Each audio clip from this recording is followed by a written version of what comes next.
et prier le bon Dieu qu'il vous laisse encore très longtemps avec nous pour aider le Sénégal et l'Afrique.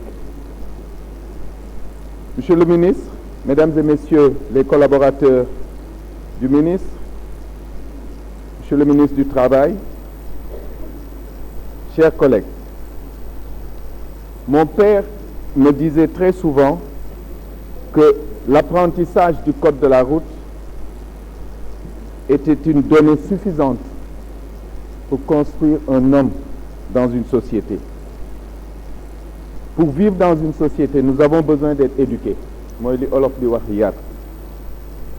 C'est le devoir premier de notre cercle de contact, la famille, les proches. Pour vivre dans une société, nous avons besoin de nous instruire. Li wolof di wax jàng. C'est le devoir de l'école.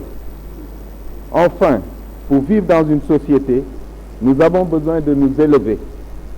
Gëm dara. Tout ça se trouve dans le code de la route. Le code de la route nous permet de connaître la responsabilité.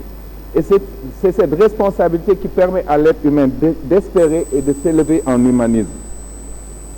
Aujourd'hui au Sénégal, ces trois socles du triangle de force, jàng, yar ak gëm, sont en train d'être détruits.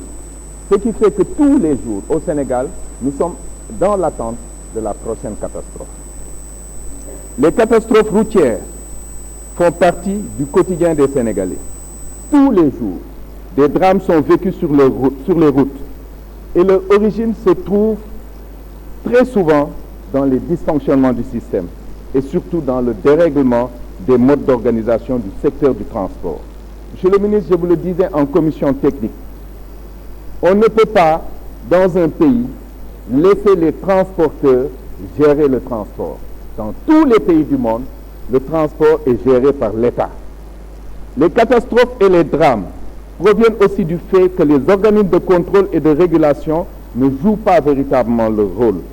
Les charrettes, les clandos, les wargaindés, l'existence de tous ces véhicules à risque ne permet pas d'espérer demain qu'il y ait une éclaircie. Monsieur le ministre, j'ai trois questions et une demande. La première question, c'est quelle est l'articulation qu'il y aura entre le COPESER et le Conseil supérieur de la sécurité et de l'éducation routière. La deuxième question, c'est lorsqu'il y a retrait de points ou du permis de conduire, quelles sont les possibilités de recours? Comment on fait le recours et où est-ce qu'on doit le faire? La troisième question, c'est quelle sera la compatibilité qu'il y aura entre les permis étrangers et le permis sénégalais. Enfin, ma demande, c'est, je vous en avais parlé il y a 1 an et demi, je pense, ou 1 an, c'est la construction de la rue 10 de Kër Mbaye Fall.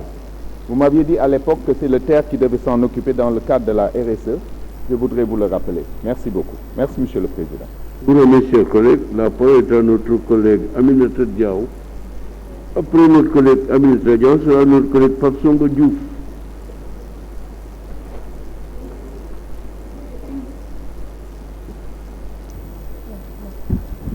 Merci beaucoup, Monsieur le Président.